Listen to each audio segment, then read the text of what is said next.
Atenção técnica gravando. 1, 2, 3.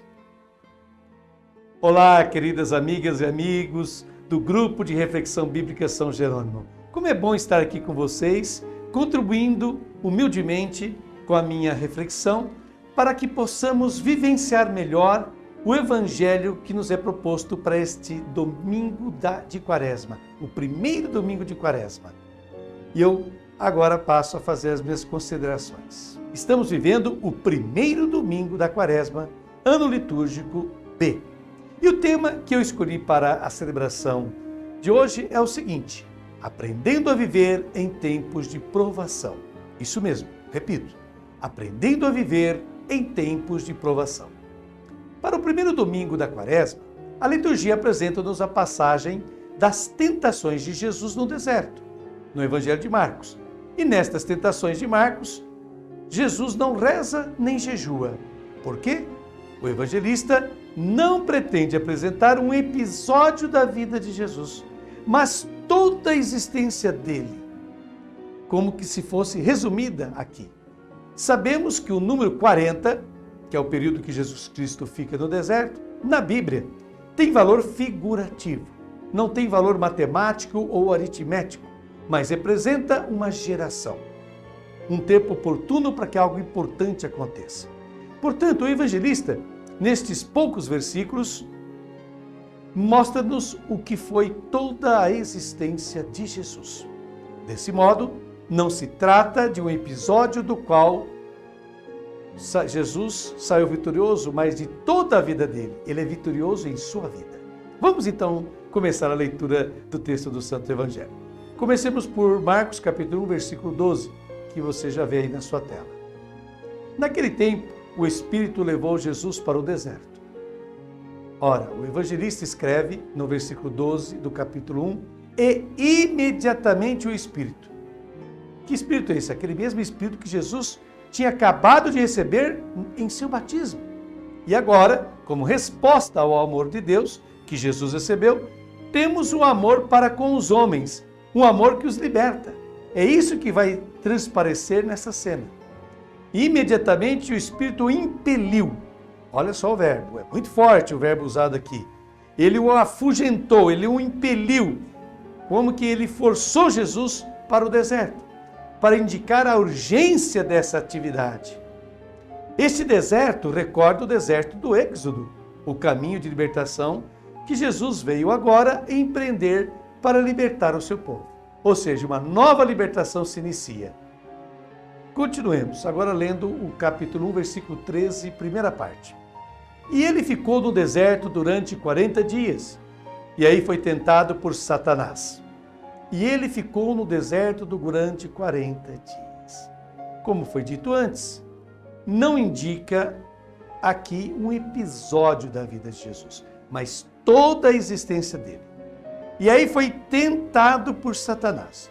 O verbo tentar, neste evangelho, é paradoxalmente atribuído àqueles que, na cultura da época, se consideravam mais próximos do Senhor. Ou seja, os fariseus. São eles os tentadores de Jesus, porque são como Satanás, o diabo que divide. Eles separam os homens de Deus, o homem da mulher e os homens uns dos outros.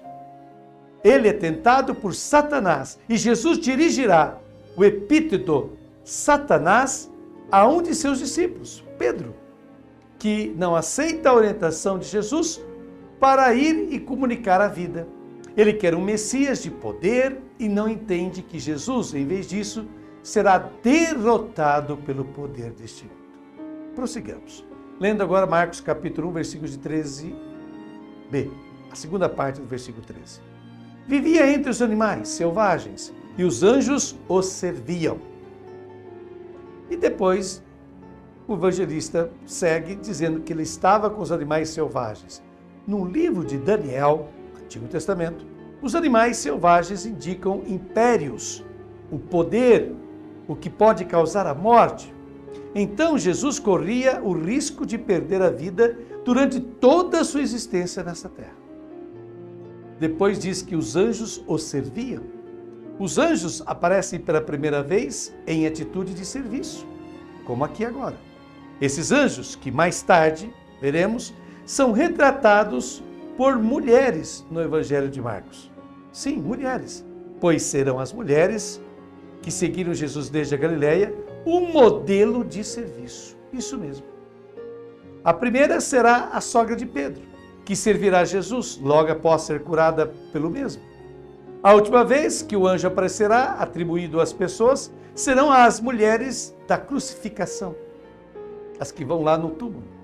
Enquanto os discípulos, ao longo do Evangelho, discutem entre si para saber quem é o mais importante, quem está acima dos demais, são as mulheres que compreenderam que a comunhão com Deus, vejam bem, elas compreenderam que a comunhão com Deus acontece através do serviço realizado gratuitamente por amor, que é a diaconia, né?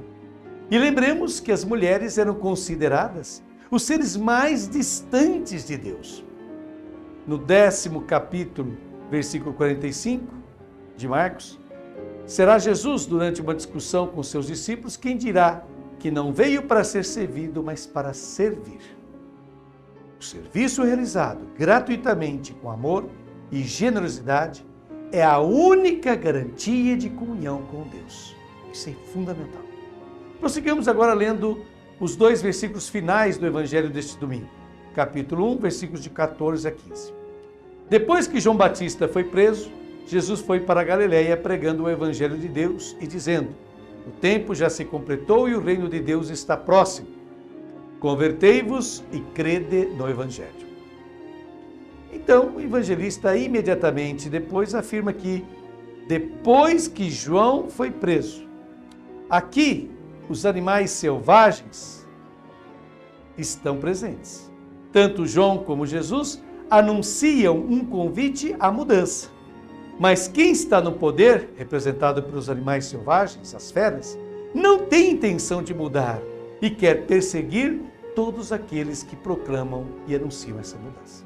Pois bem, meus queridos irmãos e irmãs, após essa reflexão que nos foi proporcionada por Frei Alberto Maggi, renomado biblista italiano, no qual eu me inspirei, agora eu faço algumas considerações minhas sobre o Evangelho deste primeiro domingo da Quaresma. Inicio com uma frase de Albert Camus, que viveu de 1913 a 1960. Ele foi escritor, jornalista, dramaturgo, romancista e filósofo argelino. Ele nos diz assim: a tentação mais perigosa, não se parecer com nada. Vou repetir. A tentação mais perigosa, não se parecer com nada. Pois bem, o Filho de Deus, segundo o evangelista Marcos, não teve uma vida fácil e confortável neste mundo. O fato dele se entregar completamente ao anúncio e implantação do reino de Deus nesta terra, trouxe-lhe como consequência uma vivência repleta de conflitos e tensões, como, aliás, nos relata o Evangelho segundo Marcos. É só continuarmos a leitura que verificaremos isso. Aliás, é muito oportuno e necessário recordar que cumprir com o mandamento de Jesus, abre aspas, buscai em primeiro lugar o reino de Deus e sua justiça, como está lá em Mateus 6,33, e anunciar Deus sem falsificá-lo, bem como trabalhar por um mundo mais humano e justo, é sempre muito arriscado. Isso mesmo. Por isso existem as tentações. Tentações são a proposta oposta ao reino de Deus. Somos tentados porque temos diante de nós sempre 2 caminhos: a verdade ou a mentira, a luz ou as trevas, a fidelidade a Deus ou a cumplicidade com a injustiça, o amor ao próximo ou o egoísmo puro, partilha de bens e de dons ou a concentração de tudo em mãos de poucos, e assim por diante.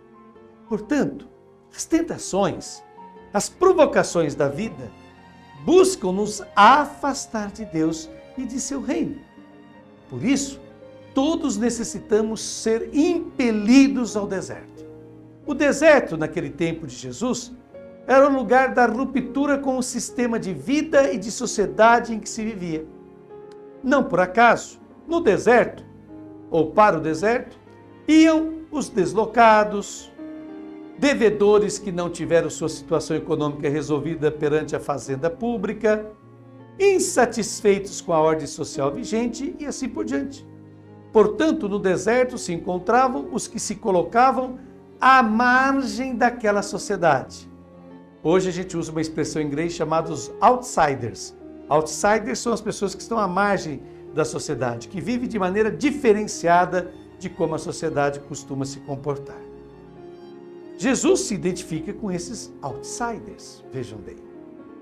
Neste tempo de Quaresma que se inicia, somos convidados a avaliar em profundidade até que ponto se encontra a nossa adesão e comprometimento com o reino de Deus. Afinal, é disso que se trata a pregação de Jesus, quando ele diz, abre aspas, o tempo já se completou, o reino de Deus está próximo, convertei-vos e crede no Evangelho. É o versículo 15 do Evangelho de hoje. A grande contribuição do reino de Deus para o mundo é que nele todos os marginalizados, os sem importância, os esquecidos e abandonados pela sociedade humana encontram seu lugar e acolhida. Jesus contribuiu sobremaneira para que o mundo pudesse enxergar a importância dos pobres, dos últimos, dos que sofrem, dos que não contam. Pois, abre aspas, vós sois todos irmãos e irmãs, como ele nos diz no Evangelho de Mateus, capítulo 23, versículo 8, que, aliás, é o lema da campanha da fraternidade deste ano. Muito obrigado a você que sempre acompanha com tanto carinho as reflexões bíblicas do Grupo São Jerônimo. Desejo a você um abençoado primeiro domingo da Quaresma e que esse tempo favorável lhe ajude a meditar em profundidade o sentido que a campanha da fraternidade quer nos trazer sobre a amizade social. Procure se informar sobre este tema e até a próxima.